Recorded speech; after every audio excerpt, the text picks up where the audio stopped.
Welcome, brothers and sisters. My name is Eros and I am the Draw Maker.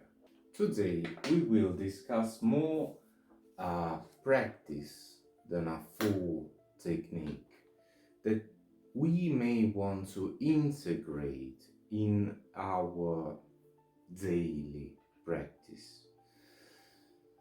As you guessed, of course, from the title, we are talking about journaling. Now, we actually will see four different kinds of journaling, two today and two on the next video, all with different functions and objectives. Now, these practice do require materials, but do not worry because they are simple stationaries. So let's start with the first kind of journal, which is the daily journal, and let's start with the benefits. We will get a better clarity, a better focus, a better control of our thought patterns, and this kind of journal will also allow us to keep track of what's going on, recording our results, either physical results, maybe derived from sports, financial gains, and any other thing. Now, keeping a journal in the beginning may seem strange, may even seem a scam, but try thinking of a single great person in history who has never written down memories of some kind. Exactly. So what we want to do is we want to get passionate about keeping our journal. And we want to get passionate about saving our memories.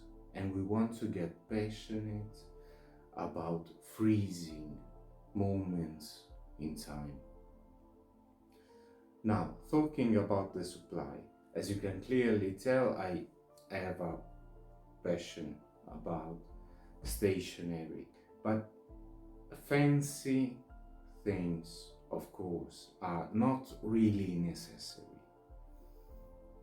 In organizing journals, I know people who use different colors, but I tend to prefer to have a specific scheme and a specific order to keep my journal instead of using many different things. Now, of course, you do not need to be a great writer. These pages will remain to yourself. What you really need is consistency. But if you're forced to skip a few days from time to time, you can do a quick recap of the main events of the previous day in a bulleted list or a bullet list. As you can clearly tell, English is not my first language. Now, I do tend to write a lot, so daily journaling for me is something I tend to do at the end of the day, in a few minutes, before checking, in my case, my mails and my accounts. But especially in the beginning, you may need a few more minutes to keep your journal. Now, this being said, boredom may come quickly until journaling becomes a habit.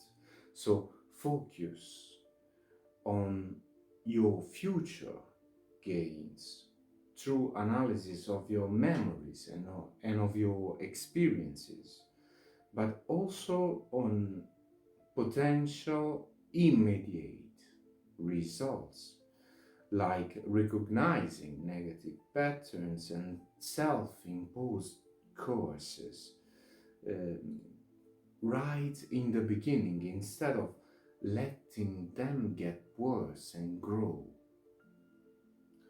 You may even notice a few things about yourself or your surrounding environment you've never noticed before while writing down your journal.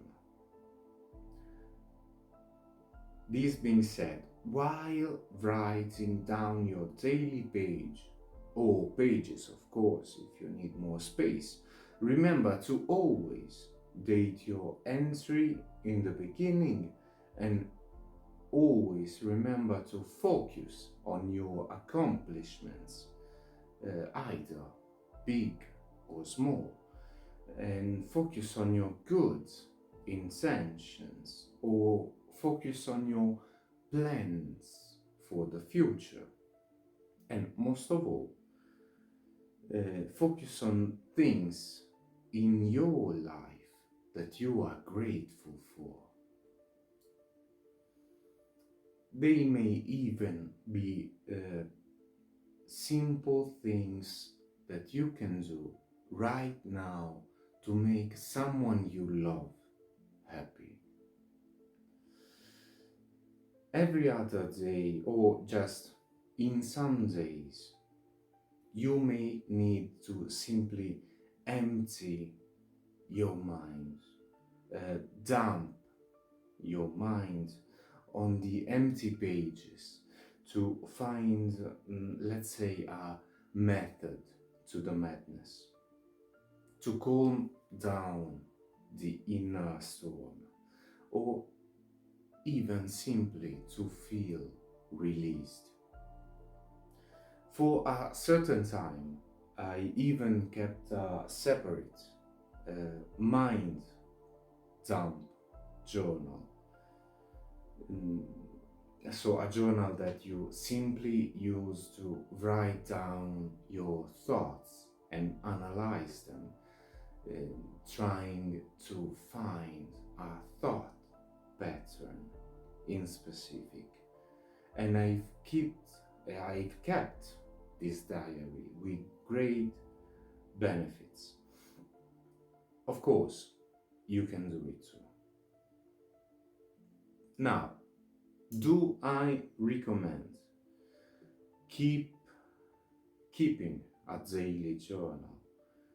Absolutely, of course. But I do understand that some of us have struggles to find time also for this practice in addition to the other ones. But before putting the practice of journaling aside, you need to have experienced these practice and the benefits for yourself. So, in general, you want to keep journaling before giving up at least for a month. And of course, with a month, I mean a full lunar month, so 28 consecutive days. Plus, in my personal experience, I will surely journal during hard times in my life, or times of struggle, times of pain and recovery, or if I am very busy and I do need to keep track of things. Now, there are also digital applications for journaling, but to this date, nothing really worked for me. So you may need to do your research yourself. Now let's talk about the second kind of diary of today, which will be the dream journal. A dream journal is pretty self-explanatory. It's a journal that you record your dreams on. The point of this journal is that you need to closely listen to your dreams if you want them to speak clearer to you, and in time bring you metaphors understandable to you and more specific informations, making them easier to understand. Now, at this point, I get from the students a lot of "I do not have dreams," but believe me, you do dream. You just don't remember your dreams. If you didn't have dream, you'll be, let's say, withered. Now, remember, this journal should be kept at the side of where you sleep, either your futon or your bed, if you have one, if you keep one. And these journals should be used straight away upon awakening for maximum clarity. Also, in this case, you do not want to use digital journaling for many reasons, especially in your phone. You do not want to light a bright light in your eyes upon awakening and immediately checking your notification while you need to journal your dreams.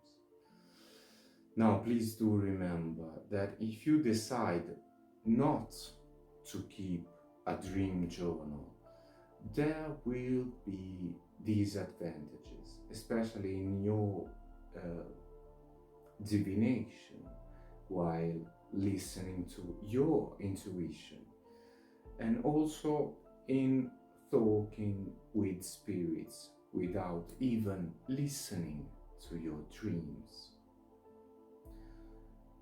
We will see the next two kind of diaries in the next video, but until then, I deeply thank you for your kind attention, and may eternal light always shine upon you.